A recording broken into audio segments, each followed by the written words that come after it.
Πατρίς, θρησκεία, οικογένεια.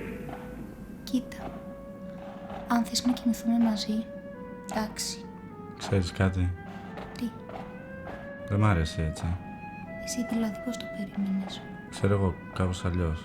Πάντως όχι έτσι. Τουλάχιστον αν όλα αυτά δεν γίνονται από φόβο ή από ανία. Μ' αγαπάς λίγο? Όχι μεγάλα λόγια, δεν είπαμε. Δηλαδή με σένα πώς γίνεται? Κατεβάζεις το φερμουάρ, ξεκουμπώνεις το παντελόνι και παπ, τελειώσαμε. Αναγέννηση της Ελλάδος και καθεστώς της 4ης Αυγούστου.